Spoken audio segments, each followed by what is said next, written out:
നമസ്കാരം എല്ലാ സുഹൃത്തുക്കൾക്കും ഒരിക്കൽ കൂടി ഫുട്ബോൾ കിക്ക് എന്ന യൂട്യൂബ് ചാനലിലേക്ക് വീണ്ടും സ്വാഗതം. അപ്പോൾ ഗൈസ്, കേരള ബ്ലാസ്റ്റേഴ്സിനെ കുറിച്ചും ഇന്ത്യൻ സൂപ്പർ ലീഗിനെ കുറിച്ചുമുള്ള ഏറ്റവും പുതിയ അപ്ഡേറ്റുകളാണ് ഇന്നത്തെ വീഡിയോയിലൂടെ നമ്മൾ നോക്കാൻ പോകുന്നത്. വീഡിയോയിലേക്ക് കിടക്കും മുമ്പ് നിങ്ങൾ ഇതുവരെയായിട്ടും ചാനൽ സബ്സ്ക്രൈബ് ചെയ്യാതെയാണ് വീഡിയോ കണ്ടുകൊണ്ടിരിക്കുന്നതെങ്കിൽ ദയവായി സബ്സ്ക്രൈബ് ചെയ്ത് വീഡിയോ കാണാൻ ശ്രമിക്കുക. അപ്പോൾ ഗൈസ്, നമുക്ക് ആദ്യത്തെ അപ്ഡേറ്റിലേക്ക് തന്നെ കിടക്കാം. ISLൽ ഇന്നലെ നടന്നത് Bangalore FC versus Chennaiyin FC മത്സരമായിരുന്നു. എന്തായാലും ആ മത്സരത്തിൽ നമുക്കെല്ലാവർക്കും അറിയാം, ബാംഗ്ലൂർ FCക്ക് മികച്ച പ്രകടനം കാഴ്ചവെക്കാൻ സാധിച്ചിട്ടില്ലായിരുന്നു. എതിരില്ലാത്ത 2 ഗോളുകൾക്ക് ചെന്നൈയിൻ FC വിജയം കരസ്ഥമാക്കുക തന്നെയായിരുന്നു. എന്തായാലും ചെന്നൈയിൻ FCക്ക് വേണ്ടി അവരുടെ വിദേശ താരങ്ങളായ ജോർദാൻ മൊറയും ക്രിവല്ലാരയുമാണ് ഗോളുകൾ നേടിക്കൊടുത്തത്. ജോർദാൻ മൊറ കേരള ബ്ലാസ്റ്റേഴ്സിന് വേണ്ടി മുൻപ് പന്ത് തട്ടിയിട്ടുള്ള ഒരു മികച്ച താരം കൂടെയാണ്. എന്തായാലും 2-0 എന്ന നിലയിൽ ബാംഗ്ലൂർ FC ഒരു വമ്പൻ തോൽവി ഏറ്റുവാങ്ങുകയാണ്. എന്തായാലും ബാംഗ്ലൂർ FC ഈ സീസണിൽ മികച്ച പ്രകടനം കാഴ്ചവെക്കാൻ സാധിച്ചിട്ടില്ല. അടുപ്പിച്ചുള്ള തോൽവി തന്നെയാണ് ഇപ്പോൾ നമുക്ക് കാണാൻ സാധിച്ചിരിക്കുന്നത്. എന്തായാലും അടുത്ത മത്സരങ്ങളിൽ തിരിച്ചു വരുമെന്ന് തന്നെ കരുതാം.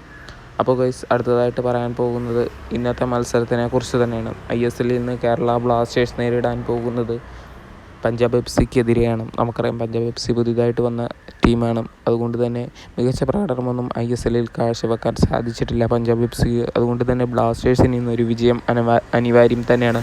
പക്ഷേ ബ്ലാസ്റ്റേഴ്സിന് 8ൻ്റെ പണി കിട്ടിയിരിക്കുന്നു എന്ന് തന്നെ നമുക്ക് പറയേണ്ടി വരും. ബ്ലാസ്റ്റേഴ്സിൻ്റെ എക്കാലത്തെയും മികച്ച മിഡ്ഫീൽഡറായും വിദേശ താരവുമായ അഡ്രിയൽ ലൂണയ്ക്ക് ഇപ്പോൾ പരിക്ക് പറ്റി 3 മാസം വരെ പുറത്ത് ഇരിക്കേണ്ടി വരുമെന്നാണ് നമുക്ക് ഏറ്റവും പുതിയ അപ്ഡേറ്റിലൂടെ നിങ്ങളുടെ മുന്നിലേക്ക് എത്തിക്കാനുള്ളത്. എന്തായാലും ഇന്നലെ തൊട്ടായിരുന്നു ഈ അപ്ഡേറ്റ് ഒഫീഷ്യലായിട്ട് തന്നെ പുറത്ത് വിട്ടിട്ടുണ്ട്. എന്തായാലും ലൂണ ഇനി 3 മാസത്തേക്ക് ബ്ലാസ്റ്റേഴ്സിനോടൊപ്പം കാണില്ല. അതായത് ഈ സീസൺ തന്നെ ബ്ലാസ്റ്റേഴ്സിൽ ലൂണയ്ക്ക് കളിക്കാൻ സാധിക്കില്ല എന്നാണ് അറിയാൻ സാധിച്ചിരിക്കുന്നത്. അങ്ങനെയാണെങ്കിൽ ആ സ്ഥാനത്തേക്ക് ബ്ലാസ്റ്റേഴ്സിന് മികച്ച പ്രകടനം കാഴ്ചവെക്കാൻ പറ്റിയ താരം വരേണ്ടി വരും.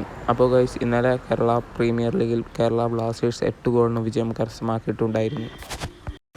എതിരില്ലാത്ത 8 ഗോളിനാണ് വിജയം കരസ്ഥമാക്കിയിരിക്കുന്നത്. എന്തായാലും 8-0 എന്ന നിലയിൽ ബ്ലാസ്റ്റേഴ്സിൻ്റെ റിസർവ് ടീം ഒരു വിജയം കരസ്ഥമാക്കുക തന്നെയായിരുന്നു. എന്തായാലും വരും മത്സരങ്ങളിലും കേരള പ്രീമിയർ ലീഗിൽ ബ്ലാസ്റ്റേഴ്സിൻ്റെ ചുണക്കുട്ടികൾ മികച്ച പ്രകടനം കാഴ്ചവെക്കട്ടെ എന്ന് ആശംസിച്ച് ഇന്നത്തെ മത്സരം എത്ര ഗോളിന് വിജയിക്കുമെന്ന് കമൻറ്റ് ബോക്സിൽ അറിയിക്കാൻ മറക്കരുത്. വീഡിയോ നിർത്തുന്നു. Thank you.